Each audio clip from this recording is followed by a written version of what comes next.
ধর্ণা মঞ্চে উপস্থিত হয়েছেন মমতা বন্দ্যোপাধ্যায়। রেড রোডে আম্বেদকর মূর্তির সামনে ধর্ণায় বসবেন তৃণমূল নেত্রী। আজ থেকে 48 ঘন্টা ধর্ণার ডাক দেন মুখ্যমন্ত্রী। কেন্দ্রের কাছে বকেয়া চেয়ে আজ থেকে এই ধর্ণা মমতা বন্দ্যোপাধ্যায়। বি আর আম্বেদকরের মূর্তিতে তিনি পুষ্পার্ঘ্য নিবেদন করেন এবং তারপরে এখানেই তিনি ধর্নায় বসবেন। 48 ঘন্টা অর্থাৎ দুদিনে তার এই ধর্না কর্মসূচি। জেলায় জেলায় তারপর ধর্নার ডাক মমতা বন্দ্যোপাধ্যায় দিয়েছেন। কেন্দ্রের কাছে বকেয়া চেয়ে মমতা বন্দ্যোপাধ্যায়ের এই ধর্না কর্মসূচি। কথা বলবো আমাদের প্রতিনিধি আশাবুল হোসেনের সঙ্গে। আশাবুল, দ্বিতীয়বারের জন্য মমতা বন্দ্যোপাধ্যায়ের এই ধর্না, আমরা জানি এর আগেও তিনি মার্চ মাসে ধর্নায় বসেছিলেন। এই বকেয়া চেয়েই তার ধর্না সেই সময়ও ছিল এবং এবারও তাই তিনি বসছেন ধর্নায়। ঠিকই বলেছো মমতা বন্দ্যোপাধ্যায় ইতিমধ্যে পৌঁছে গেছেন এবং পৌঁছেই তিনি আম্বেদকর মূর্তির কাছে গেছেন, সেখানে শ্রদ্ধা নিবেদন করছেন এবং এরপর মূল মঞ্চে তিনি আসবেন। এবং ইতিমধ্যেই সেখানে তৃণমূলের বিভিন্ন স্তরের নেতারা তারা এসে উপস্থিত হয়েছেন এবং মমতা বন্দ্যোপাধ্যায়ের এটা হচ্ছে আম্বেদকর মূর্তির পাদদেশে এটা দ্বিতীয়বারের ধর্না।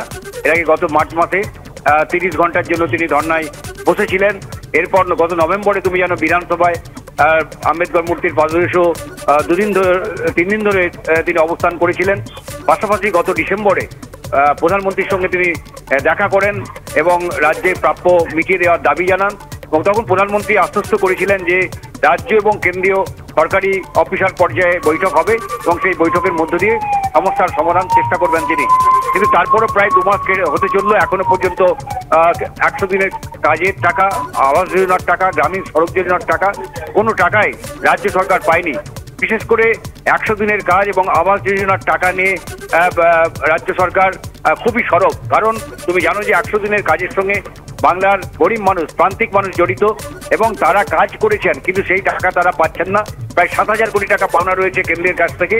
অন্যদিকে আবাস যোজনার প্রায় 8,000 কোটি টাকা পাওনা রয়েছে কেন্দ্রের কাছ থেকে। ফলে এই অবস্থায় মমতা বন্দ্যোপাধ্যায় লোকসভা ভোটের আগে এই টাকা যাতে রাজ্যকে দিতে বাধ্য হয় কেন্দ্রীয় সরকার, সেই জন্য তাদের উপর চাপ বাড়াবার চেষ্টা করছেন তিনি।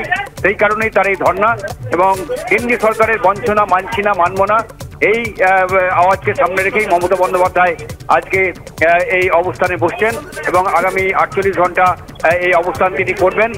পাশাপাশি তার এই অবস্থান চলাকালীন যাতে সরকারি কাজে কোনো অসুবিধা না হয়, তিনি যাতে সরকারের কাজটা করতে পারেন, দলের কাজে যাতে এখানে অবস্থান মঞ্চে বসেই করতে পারেন, সেই জন্য মূল মঞ্চের ডান দিকে এবং বাঁদিকে দুটি আলাদা হলঘর করে রাখা হয়েছে, যেখানে আজকে বর্ধমান পূর্ব এবং বর্ধমান পশ্চিম জেলার নেতাদের তিনি ডেকেছেন। সেখানে লোকসভা ভোটের প্রাথমিক প্রস্তুতি বৈঠক তিনি করবেন তাদের সঙ্গে।